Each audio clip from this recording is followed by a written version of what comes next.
بایزید بستامی رحمۃ اللہ تعالی علیہ کے پڑوس میں ایک غیر مسلم تھا، وہ سفر پر گیا، بچہ اس کا رونے لگا رات کو، تو آپ نے اپنی زوجہ سے پوچھا کہ پوچھو برابر میں ان کے گھر والوں سے کیوں رو رہا ہے، تو فرمایا گھر میں روشنی نہیں ہے، اس زمانے میں تو چراغ ہوتے تھے اور والد بھی چلا گیا تو روشنی کا سامان نہیں ہے۔ حضرت بایزید بستامی نے چراغ میں تیل ڈالا اور پورا چراغ فل کر کے ان کے گھر بھیج دیا، وہ بچہ پرسکون سو گیا۔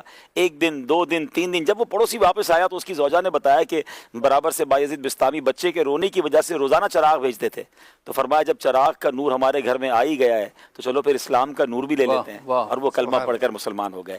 میں سوال کروں گا ناظرین، یہ ایک واقعہ نہیں، حضرت مالک بن دینار کا واقعہ کئی بار آپ نے سنا ہوگا کہ مجوسی پر نالے سے گندگی ڈالتا تھا، آپ صاف کرتے تھے، کچھ دنوں بعد آ کر پوچھتا ہے آپ کو غصہ نہیں آتا، تو آپ نے کہا اللہ کریم قرآن میں فرماتا ہے کہ غصہ پینے والے اللہ کو پسند ہے، میں پانی ڈال کے دھو دیتا ہوں، تو کہتا کیچڑ بعد میں دھوئیے گا، پہلے میرا سینہ دھوئیے، میں کلمہ پڑھ کر مسلمان ہوتا ہوں۔ تو ایسے بہت سارے واقعات ہیں ناظرین، لیکن ہمارے لیے سوال یہ ہے کہ میرا مسلمان پڑوسی کیا مجھ سے راضی ہے؟ وہ تو غیر مسلم مسلمان ہو جاتے تھے۔ دنیا میں کئی ملکوں میں مسلمان ایسے محلوں میں رہتے ہیں جہاں آس پڑوس میں غیر مسلم ہوتے ہیں۔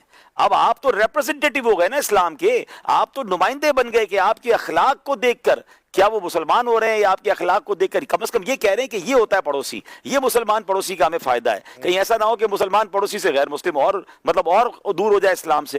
اشفاق بھائی، یہ جو ہمارے نور بھائی تھے دعوت اسلامی میں، جو ماشاءاللہ سوشل میڈیا کو فالو کرتے ہیں، ایک نور اتاری بھائی تھے یو کے میں، جو 67 یا 64 ایئر کی ایج میں وہ اسلام قبول کیا، حالانکہ وہ غیر مسلموں کے پادری تھے۔ اسلام قبول کیا، پھر درس نظامی کیا، درس نظامی کمپلیٹ کر کے پھر ان کا وصال ہوا۔ یعنی سوچیں کہ جو اسپیکر تھا دوسرے مذہب کی طرف بلانے والا، وہ مبلغ اسلام بنا۔ لیکن میں نے ان سے پوچھا تھا مسلمان کیسے ہوئے؟ جو انہوں نے اپنا واقعہ سنایا نا، یہ پڑوسی کی اہمیت سمجھیے گا۔ وہ کہتے ہیں میں نے ساری زندگی ایک دین کے خدمت کی، پوری دنیا میں سفر کیا تھا انہوں نے اس کے لیے، اور میں بیمار ہو گیا تو مجھ سے میرے مذہب کا کوئی بندہ پوچھنے ہی نہیں آیا، اور میرے برابر میں ایک مسلمان پڑوسی رہتا تھا، وہ دعوت اسلامی کا مبلغ تھا۔ اس نے کہا یہ کوئی بوڑھے شخص ہیں، اکیلے رہتے ہیں اور کوئی ان کو پوچھنے والا نہیں، تو انہوں نے نکلتے ہوئے آتے جاتے ان کو پوچھنا شروع کیا۔ تو انہوں نے کہا آپ کے اخلاق اچھے، میں آپ کے پڑوس میں رہتا ہوں، پھر ان کے گھر پہ کھانا پہنچانا شروع کیا۔ کچھ عرصے کے بعد اس کے اخلاق کی وجہ سے نور بھائی نے اسلام قبول کیا۔ ماشاءاللہ، میں اس مبلغ سے بھی ملا۔ اچھا، پھر تو ان میں باپ بیٹے کا رشتہ تھا، یعنی وہ مبلغ ان کے ساتھ ہی رہتا تھا، اس کے والد کی طرح ان کو ریگارڈ کرتے تھے۔ اور سبحان اللہ، میں نے 2 باتیں اس سے سیکھی کہ اس نوجوان کے الحمدللہ دعوت اسلامی کے مبلغ ہیں، ہو سکتا ہے وہ سن بھی رہے ہوں، ان کے اخلاق کی وجہ سے نور بھائی ایمان تو لائے مگر پھر درس نظامی کیا۔ آپ سوچیں عالم بنے، یہ سارا ثواب ان کو ملا۔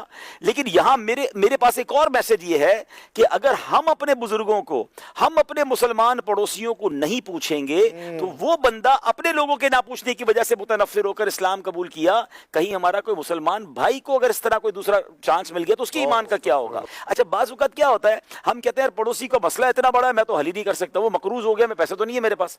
اصل میں یہ مائنڈ سیٹ چینج کر دیں آپ۔ ہر مصیبت صرف پیسے سے حل نہیں ہوتی، 2 اچھے میٹھے بول جو ہے نا، حوصلے کی چند باتیں، آپ کہنا میں کھڑا ہوں آپ کے ساتھ، میں انشاءاللہ روز آپ کے لیے دعا کروں گا، میرے لائق کوئی کام ہو تو بتا دیجیے گا، یہ چند جملے بھی دلاسا دیتے ہیں۔ لیکن اگنور کر کے گزر جانا، پتہ ہی نہیں اگلے کی کیا زندگی کا بیڑا غرق ہوا اور آپ کو احساس ہی نہیں ہے، تو ایسا نہیں ہونا چاہیے۔ بلکہ روایتوں میں مضمون ملتا ہے کہ وہ کتنا برا پڑوسی ہے کہ خود سکون سے سو رہا ہے، اس کا برابر پڑوسی بھوکا سو رہا ہے۔ ہمیں یہ غور کرنا ہے کہ ہمارے پڑوسی کا کیا حال ہے اور اس کی خیر خبر لیتے رہنا چاہیے۔